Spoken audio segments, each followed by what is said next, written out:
am going to go ahead and start. Everyone can see my screen, executive functioning? We're all good?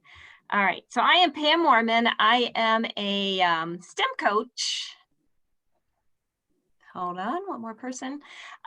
Here in Lake Orion, working with science. So if your kids are in 3 to 5, they may have seen my face around a little bit on some of the videos that they're doing in science. But I help support teachers in science in Lake Orion.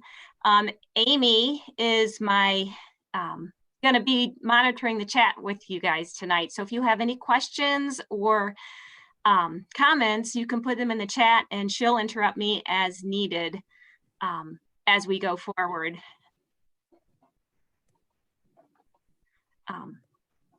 All right, just a couple more coming in and then we'll get moving here.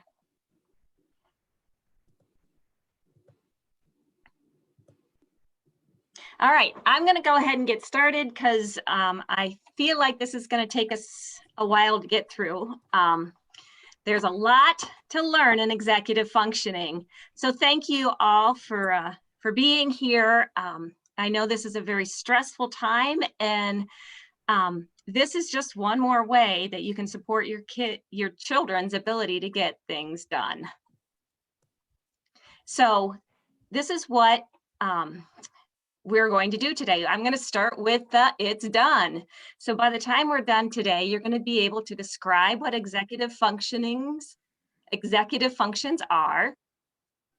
You will see the importance of growing executive function skills in your child. And hopefully you'll have at least one concrete takeaway to help your child. So in order to do that, that's the let's do this. This is our criteria for success for you tonight. Take notes. You're going to choose one executive functioning skill to really focus on, to create a goal, to make a plan. And then we're really going to dig into the why for your child.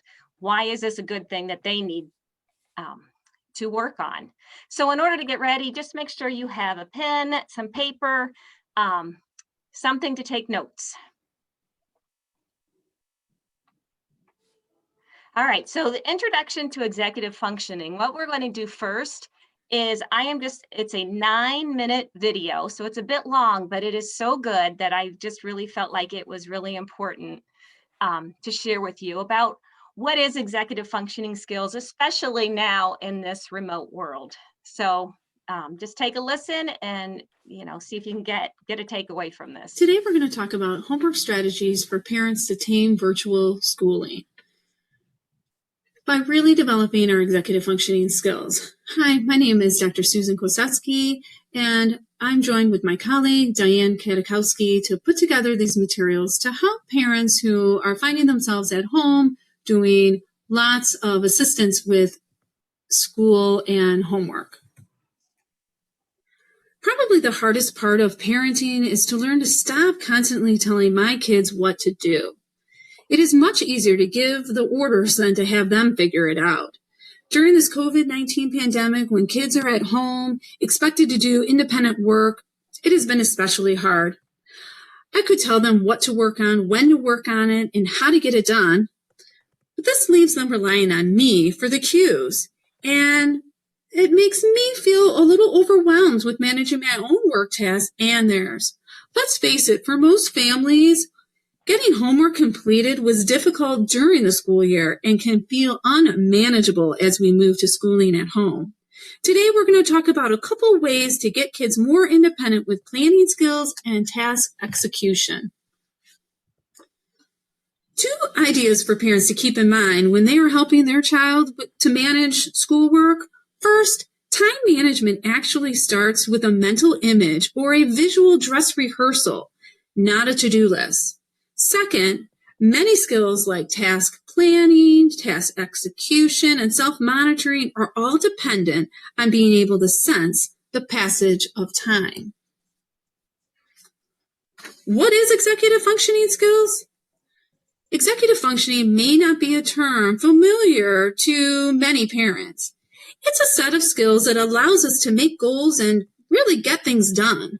It's centered on 3 skills like working memory, cognitive flexibility, and inhibitory control, which is our self-control. We see these skills developing from infancy. A toddler can't wait. He wants things now. As we develop, we are able to delay gratification and understand how to manage time and tasks. In fact, most of these skills continue to develop well into our early 20s. With the shift to learning at home, there's an increase on students to plan and manage their work. This has led to a lot of frustration on kids and for parents. Let's look at some examples. So if I were to say to my daughter, hey, it's time to clean your room. As an adult, I have a picture in my mind about how that room should look. I know what I would expect. I would expect clothes off the floor, the bed made neatly, surfaces cleared, and laundry in the basket. Unfortunately, sometimes that is not the same picture that my daughter has in her head. She might not have any picture at all.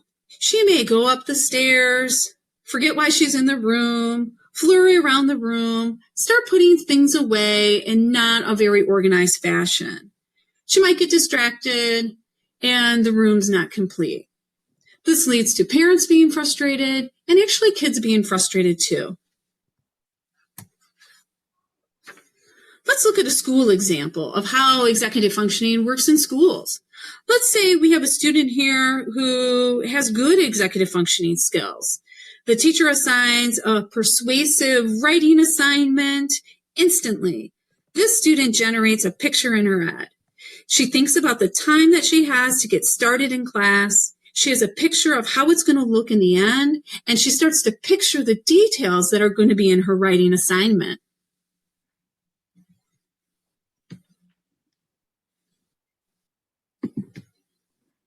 She starts talking to herself. I have enough time in class to get a good start on this right away. I can write about our trip to Cedar Point last summer. It was so fun. I have to talk about the new dragster ride. I can see it now. It goes 120 miles an hour. I was so scared. We were screaming as we were coming down that hill. Of all the roller coasters, it was definitely my favorite. I can convince kids that Cedar Point is worth the trip. For this student, she's using her nonverbal working memory to get a picture in her head about what she's going to be writing about. It is almost instantaneous. She sees the future. She can see herself writing this assignment and being successful. Now, the student sitting next to her doesn't have that same picture, isn't using their executive functioning skills to really create a picture in the mind. In fact, we see an empty sheet of paper. No idea what the end is supposed to look like. She has no idea what to write and really feels like they can't remember anything. This is how our nonverbal working memory works in executive functioning. So we imagine, we picture, we use visual. Oops, sorry.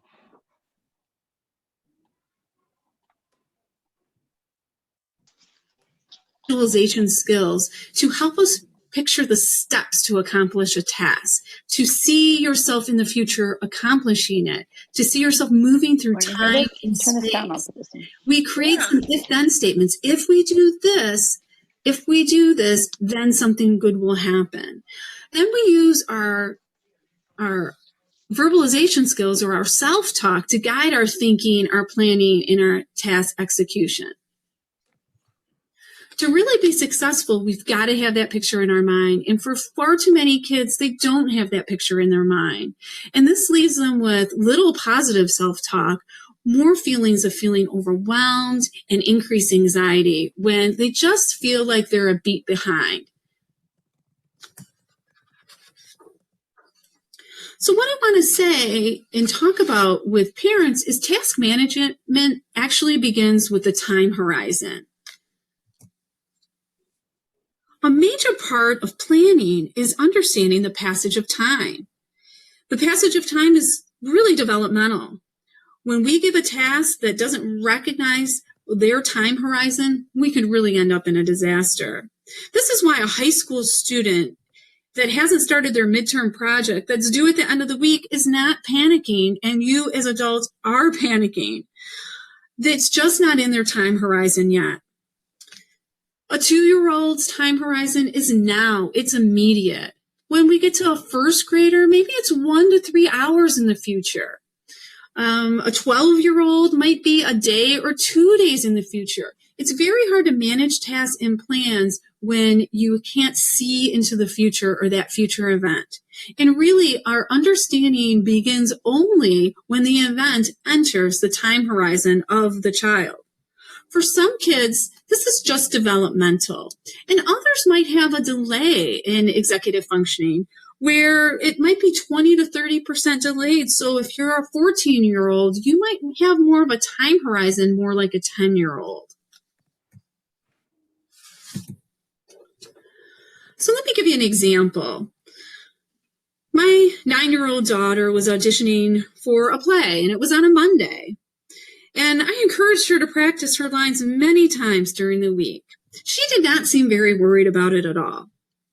I reminded her and reminded her. Again, I was doing the executive functioning for her.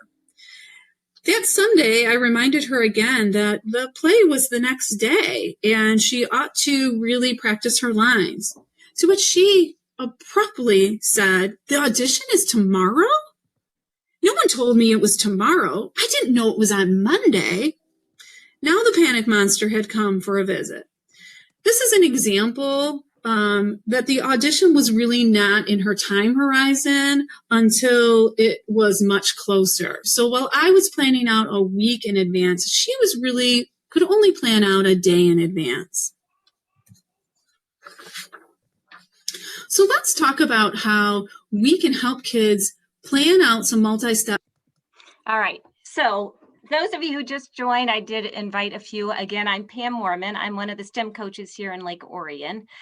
Feel free to post in the chat, and I will try to get to your questions. Amy Bohm is here. She was a STEM coach last year, moved away, and is now being a Dragon virtual coach from afar. So anyway, feel free to chat, and we'll try to get to all your questions. I just love that video. I thought it kind of hits the key struggles that we're going through right now.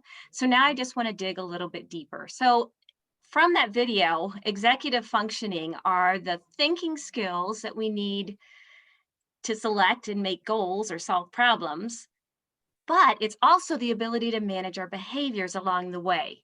So some of those thinking skills, you start with a task or a problem, you have your goal at the end, and in order to get there, you have your working memory. So you need to picture it, find the resources, remember the goal, all that stuff that you need to put in your brain just for a short amount of time. And then you have to be able to plan for it, you need to organize it, and you need to manage your time. All while thinking about your thinking. So how is my planning going? How is my organization? Thinking about how you're thinking about doing things. All of that is just the thinking skills to get to that goal. While all that is going on, you have to manage your emotions. You can't get upset because you have too much to do. You have to be able to initiate that task, not procrastinate. You have to have response inhibition, which is just a big fancy word to think before you act, something a lot of us struggle with, especially in that 3rd through 5th grade. We have to be flexible. If it doesn't work one way, let's try it another way.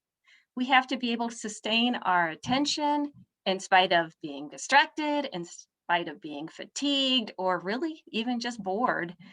And we have to persist to the goal. Now, if you're looking at this, this is already overwhelming. And these are all the executive functioning skills that we need in order to actually get to that goal. So it seems incredibly complex, and it is. And it is how our brain works. And so we need to really work on strengthening these skills so they become second nature. So your brain Where all these skills take place is that frontal lobe. This is this part of the brain that houses or develops all those executive functioning skills. And it is not developed until you're in your mid 20s. So I often blame a lot of my children's mishaps on, oh, your frontal lobe is just not developed yet. And they use that as an excuse now too. So I think I overused it a bit, but it is not done until the 20s. But up until about age 5, your brain is growing at exponential pace, just learning and learning and learning. About age 5 to about age 11, so right before 6th grade, um, your brain starts putting things together, connecting things. If not, we would have those alien brains that we often see in cartoons where our brains would be huge. So your brain starts putting connectors together between the ages of 5 and 11. Here's the thing though, things that aren't used are lost. So if you are always planning for your kid or you're always organizing for your kid's not going to learn how to do that. And it's going to delay their executive functioning because they haven't built those connections. So it's really important during that age of 5 and 11 to really strengthen these executive functioning skills. And then from 11 to about 13, that brain takes off again. And so many new things are learned. So, how can we support your child's executive functioning skills? So, this is where I am going to ask you to take a little quiz. So, I am going to give you 3 questions at a time, and I want you to think about your child. Is it a big problem? Rate it a 1. Is it no problem at all? Give it a 5. So the lower the score, the more of a problem this is. And we're going to come up with a goal of 1 executive functioning skill to work on, because 1 at a time is really all we can do, or else we're going to overwhelm ourselves and we're going to overwhelm our kids. So start with this first one. So read, backpack and notebooks are disorganized. If it's a big problem, give it a 1. No problem, give it a 5. And then somewhere in between. Their desk at school or at home or their home workspace is a mess. 1 to 5. They have trouble keeping their bedroom or their locker or their desk tidy. So give them that score and then tally that up. So if they have a score of 3, then this is where we are going to start our executive functioning. And that would be organization. So let's do another. They have trouble planning for big assignments. Difficulty setting priorities when they have a lot of things to do. And becomes overwhelmed by long-term projects or big assignments. So again, score them 1, that's a big problem, to 5, they got this. Give it a score, add up all those. That would be planning. So now you can look to see, okay, where do I need to start? Organization or planning? Which one is more important? We're going to go through 4 of these. We're going to take a look at the thinking skills of that executive functioning, not the behaviors. We just don't have time to hit it all. Maybe that will be another parent university in the future. But for today, we're going to talk about the thinking skills to help your child reach their goals. So here's another.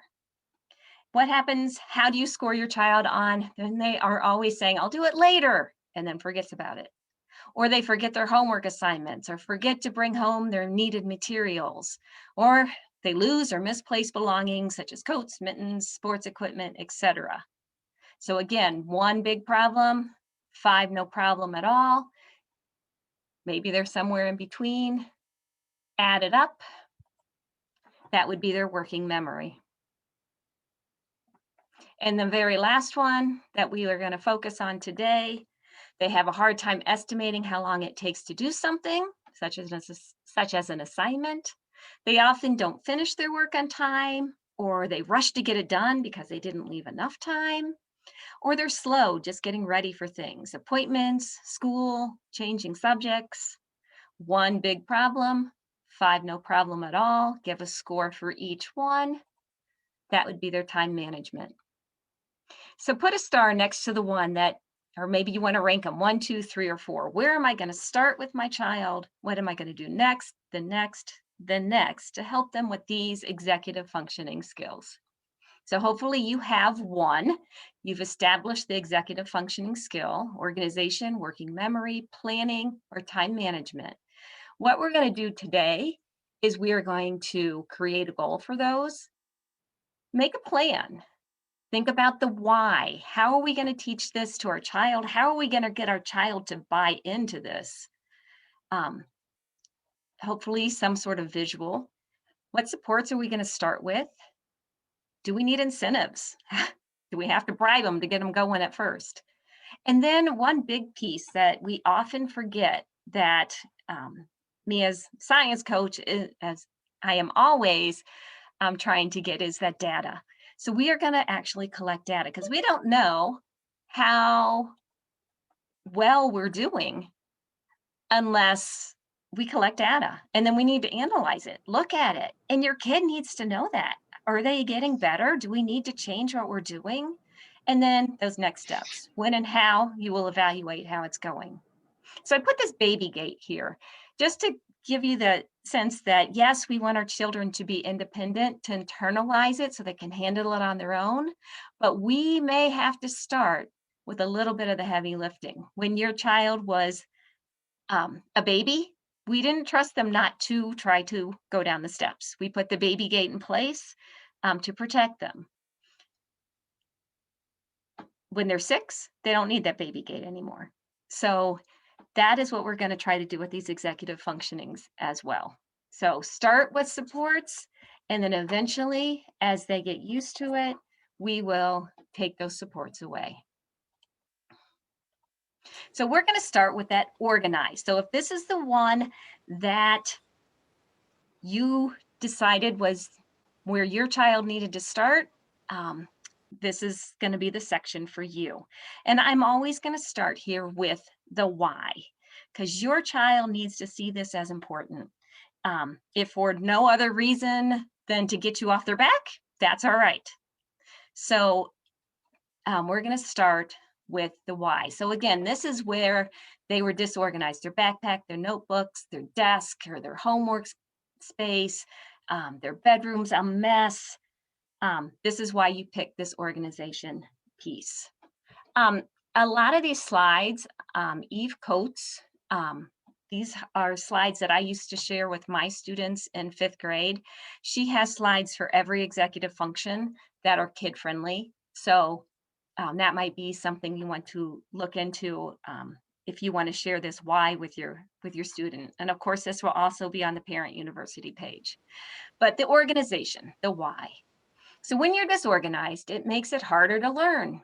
It can make it so you don't do well in school, even if you feel like you understand what's being taught. And this is huge. So many of our kids know so much, but they can't get it out because their organization is not there. And then they start feeling like they are not smart when they really are, because they're looking for their pencil. They can't find their glasses. What homework? Where is it? And their desk looks like that. So our goal, if this is organization is the place to start, is just to give everything a place.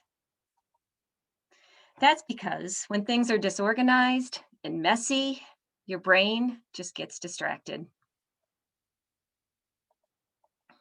Your brain loves things to be in order. If things are disorganized, your brain has trouble focusing on what you're learning. It'll be paying attention to all the mess and confusion instead of your teacher or your homework. When your brain is focused so much on these other things, there's not much attention left for learning. All the mess and disorganization raises your stress level and can put you in a bad mood, even if you don't realize it. When your stress level goes up, it makes it harder to learn and makes you less happy. So, how are you? If this is your goal, how are you going to teach this to your child? Start with the visual. Tip number 1, make a picture of where things go. So take a picture of a clean desk. Where are we going to put everything? and post that for your child. Create a simple system to keep track of homework. You could have a homework folder with 2 sides. One side, things that need to be finished, brought back to school or turned in. The other, papers that could stay at home. On Seesaw, this could be that pushing of that green "I'm done" button. If you have papers at home from online, they could be put in that folder. This could also be a checklist of things to get done. So just some sort of organization system. So routines and checklists, I kind of mentioned that. Sometimes even when everything has a place and you know where it goes, it's just overwhelming to start. So this is where those supports come in. This is too hard. I am out of here. So create a routine to clean the desk. So along with that visual, decide together where to start and then write a step for each part. So first, take everything out of the desk, throw away any trash, put homework neatly in your take-home folder, put all your pencils, crayons, and supplies in the pencil box, stack your books on the left and your papers on the right. Again, a simple checklist, and eventually your child won't need it anymore because it will become second nature.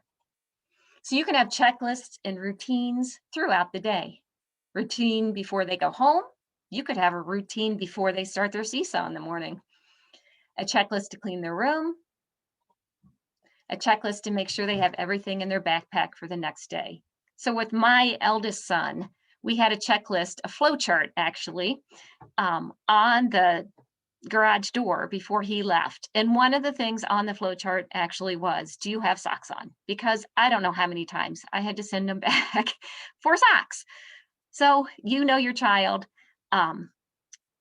This is something that he needed for a while. So here's that collect data. If you just make a checklist, but you don't follow through, it's really hard to sustain it. So do spot checks 3 times a week. All right, let's check your checklist or let's check your desk. Let's see how it is. Do you have all those green checks in that Seesaw? So decide how you want to collect that data and then think about any incentives that you might need. Maybe it's a new pencil box or a set of pens. And then how long are you going to give it before you decide if this is working or what you're going to do next? So that was organization. So you got some organization, you got some routines down, but what about actually getting the work done? So how are we going to plan? You're going to see this chart a few times. I just find this fascinating. A first grader, 1 to 3 hours is their horizon. Third grade, 8 to 12. So they might make it through the day with knowing what's coming. By the time they're in 5th grade, it could be a day or 2. So just remember that if your child is struggling with this, part of this is developmental, and it's just a matter of strengthening it. So don't feel down, don't feel too bad. This is where we all are. And if your child's really good at it, then their brain has already developed these skills, which is awesome too. So take a deep breath. This is okay. So planning, again, the why. This is for your child. Why should they buy into this planning? So when you have a lot to do and you try to remember it all in your head, it just takes up a lot of brain power. So our goal is to create a daily to-do list. So your brain space can be freed up and then you can focus better. A to-do list is like an extension of your brain. It's like you have an extra brain to store information so your actual brain can focus on other things.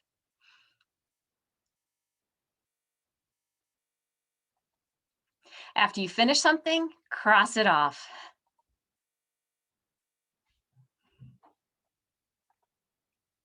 This will make your brain happy because your brain loves knowing it's getting things done. And it's just such a mental thing to be able to cross something off your to-do list. Now, how are you going to do this with your child? So this could be the daily schedule for the day.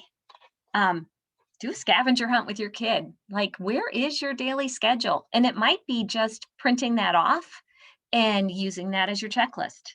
Try to make it easy on yourself. Um, my kids, when I taught fifth grade, we always had our to-do Fridays. It was kind of our catch-up day. And they loved the little paper to-do list, and they would write down, they would get to put it in order, give them a little bit of power there. What did they want to do first? What did they want to do second? So a simple to-do list, could be fun, help them create it themselves.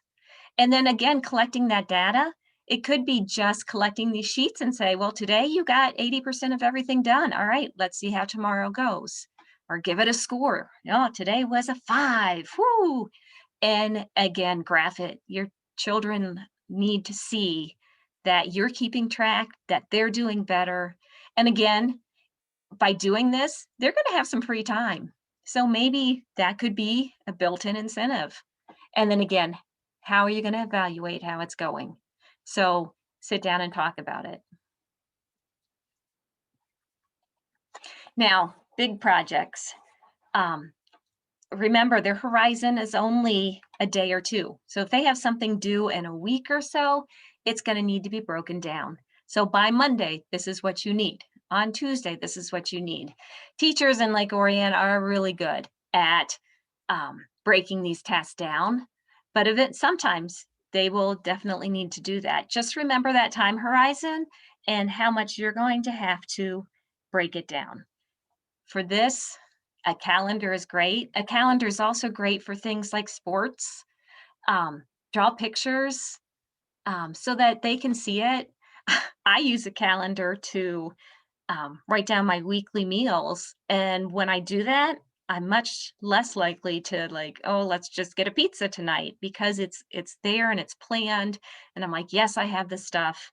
So even for me, that is very helpful. All right, so we have the planning, right? So how are we going to get it done? And this is that working memory. What do I need right now to plan to get this done? How are we going to do this? So if this is your child, the I'll do it later, I forget to bring things home, or I lose my things. This is that working memory that I need this stuff right now issue. And again, here is the why. Why is you've got to get the buy-in from your kids. Tell them why this is important. So this is how I would say it. Some information needs to be remembered for a long time. It's stored in a place where your brain can always go back and get it.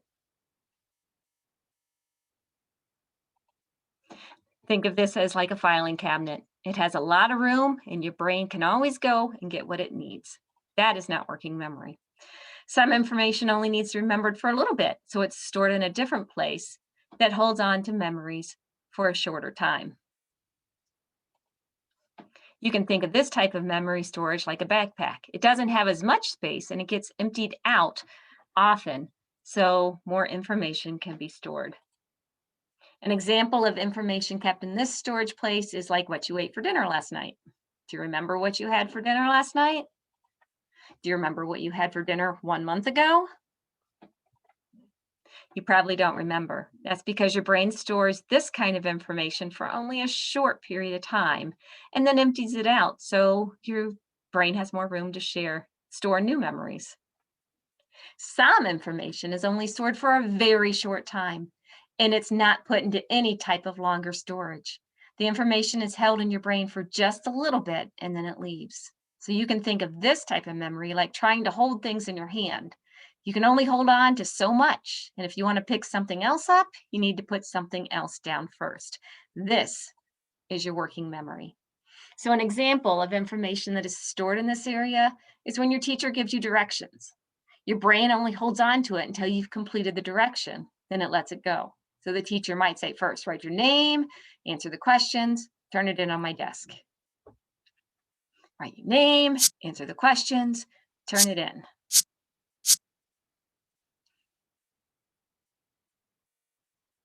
and then it's gone. So do you ever get distracted, forget to do something you need to do? This sometimes happens when your working memory is weak. Let's say your mom asked you to sweep the kitchen. This information is held in your working memory. But as you head there, you might notice something under the couch. It's that yo-yo you've been looking for. You pick it up and you play with it.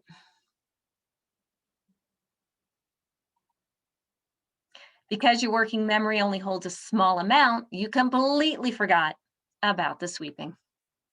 See, there's a reason why they forget. Your working memory has two big limitations. It can only hold a small amount of information, and it can't hold on to the information for very long.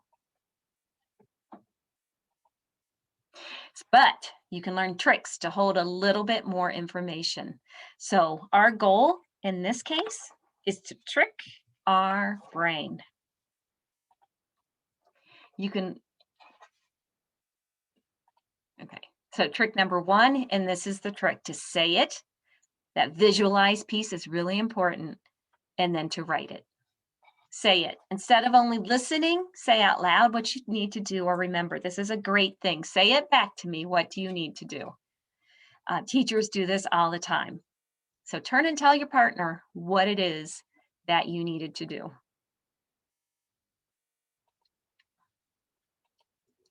Then visualize it. Picture yourself doing what you need to do. Let's pretend your teacher asks you to turn in your paper, get your lunch, line up at the door. Imagine yourself doing these steps. If you can picture it, you're more likely to remember it. Write it. Write down what you need to remember. Just a quick scribble helps free up your space in your brain. So here is another trick, thinking trick number two, and it's really to start with the end in mind. The ability to make an image in the future. What does done look like? So start with, what is my goal? And then what do I need to do in order to get that done? And then what do I need in order to do it? And then go back through. So if you remember, well, here is one example of a way a teacher might use this. So when we're done, we're going to have 3-paragraph paper that follows this rubric. So you need to select a biography, read it, fill out your vocabulary bookmark, take notes. And in order to do that, you need your Chromebook, your biography, these 3 worksheets, and a pencil. So once they get those, now they go back to what they do, and then they get it done. If you notice, when I started today, I did the exact same thing. I started with the done. This is our learning goal. So I'm going to be able to describe what executive functions are, the importance of growing these in my child, and at least one takeaway. Right now, we're in the let's do this. So hopefully you have chosen executive functioning skill that you really want your child to work on.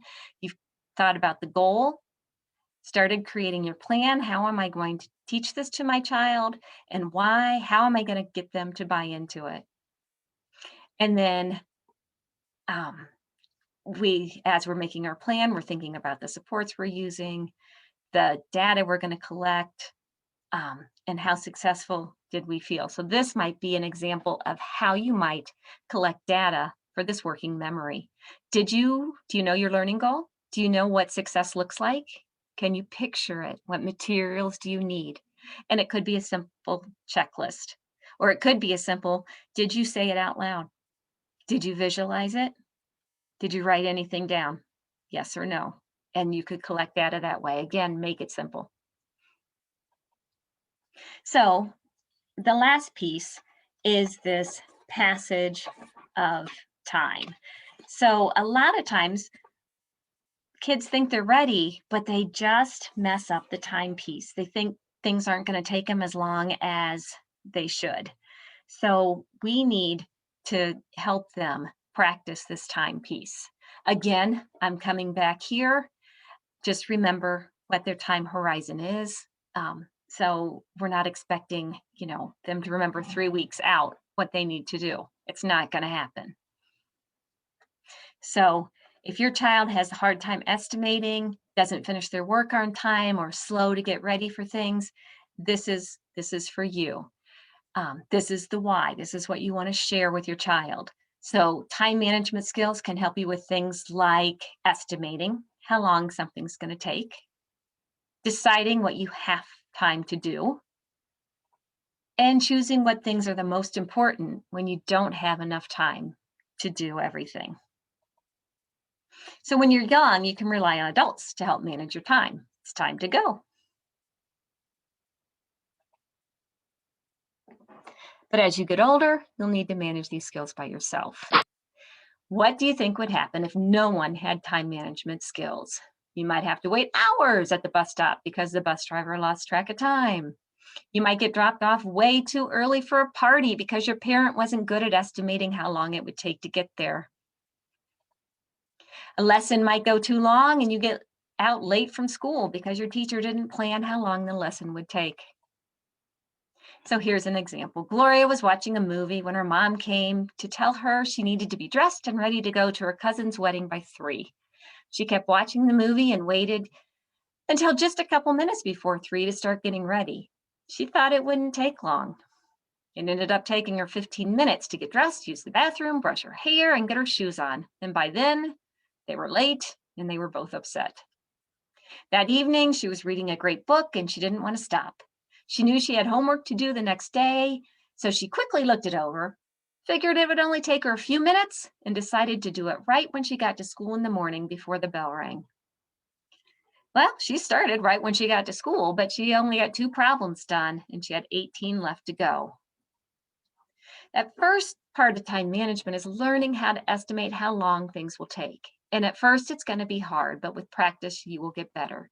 So first try, you might think it takes that, and it really takes that. With some practice, you get better. With a lot of practice, you get spot on. So your goal for your child might be to estimate the time it will take to do certain tasks until they get it down. Now, here is a thought. Students who struggle with this executive functioning skill need help visualizing the passage of time. So analog clocks don't do that. Or a digital clock, sorry, does not do that. It only gives the present time. An analog clock gives us 3 views of time. It shows us the past, how long I've been working, the present, what time it is, and the future, how much longer before we're done. So some tips, you could display an analog clock, color in the chunk of time that they need to be working on that task. Model them, have them start estimating. 360 Thinking offers an app for this very purpose, but it does cost something. But avoid those digital countdown timers because they often just cause a lot of anxiety. But an analog clock is really helpful for this. So then collect your data. Give them a time frame for what it should take them to complete a task, or have them estimate, record it, reflect on it after they finish. So if they finished under the time frame, have them ask themselves, well, did they double check? Did they proofread it? Did they complete all the necessary steps? Are they proud of that work? And if it took a longer, what impacted the amount of time it took you to complete the task? Was it too difficult? Did you need help from the teacher? Were you distracted? Depending on these answers, then that helps you guide what you're going to do next. So I want to talk a little bit about working with this with your teacher. Being informed just by listening to this and coming up with, okay, we need to work on organization, and hopefully you have an idea of what to do there. You can share that with the teacher, and teachers have great ideas on how to help. So it's a partnership. Agree on a simple goal that you can work on together. Collect that data, share it, analyze it, and then talk about, should we continue it? Should we change it? Should we fade it? If it's not working, then there might be something else there, and you might need to schedule some sort of screening. Have someone else come watch your child in that classroom. But your teacher is your partner, and they have awesome and great ideas. So reflecting on today's learning. Another really good thing to do. So we got ready. We took some notes. We chose our executive functioning skill, created our goal, thought about how we might implement it, really thought about how we're going to get our kids to buy into this. And then hopefully you have an idea what executive functioning skills are, see the importance of them, and have at least one concrete takeaway to give to your child. So we have just a few minutes left. If you have any comments or questions, I would love to just chat. If you don't, feel free to go. This will be posted on the Parent University site so that you can go back and take a look at it again if you want. Thank you so much for coming. But yeah, if you have any questions or ideas that have worked for you, I'd love to hear them. Pam, Crystal posted a question in the chat. I thought it was a really good one, and you kind of alluded to it at the beginning, but she said, what if several of the areas are a concern for your child? And I like how you started out with your ranking system. So I said that you would definitely touch on that. Yeah, and for sure, you cannot, and nor should you, tackle them all. Pick the one that is the lowest rank, the way that we did it, the one that is the most important, and start there. And after that one gets going, then you can add in the others eventually. But if you throw them all at your child, both you and your child will be totally frustrated. If there are two that are a tie, how is there a method to picking? Is there like a snowball effect, so to speak? Like, does organization lead to planning being, you know what I mean? I hear you. I would, if between organization and planning, I'd probably go with the organization first. Okay. Yeah. Or go with the one that you feel most confident that you guys will be successful at is another great way to do it. Okay. Like a little bit easier. Yes. It feels like, okay. Yeah, for sure. For sure. And, I love Mark Twain has a great quote. He says, if you eat a frog for breakfast, then everything else you eat during that day is going to be great. So if you start with the hardest, then as we go, it will get easier and easier. That's good. All right. Anything else? I'd like to ask a question. Sure. Thank you both for offering this, by the way. Sure. And my question is about something that perhaps isn't executive function. Our daughter struggles with practicing her piano because the only way we figured out how to do it is to dangle an incentive in front of her, playing Minecraft with a friend. Right. Because otherwise I can't physically hold her to the piano bench. And so then when she has something that she wants to do, it's very grudging to actually do the task. Right. And again, that's that until she feels successful at it and builds that love. And piano is one of those things that it might take years before she appreciates the time. I used to hide my violin under my bed so my parents would forget that I had to practice. But that's one of those that, you may have to put those supports in place for a little bit longer because again, that future time, they don't see the benefit of it. They only see 2 or 3 days. And in 2 or 3 days, they're not going to be proficient on the piano or proficient on anything. So you may have to dangle those incentives for a little bit longer. And there's nothing wrong with that. Okay, thank you. Uh-huh.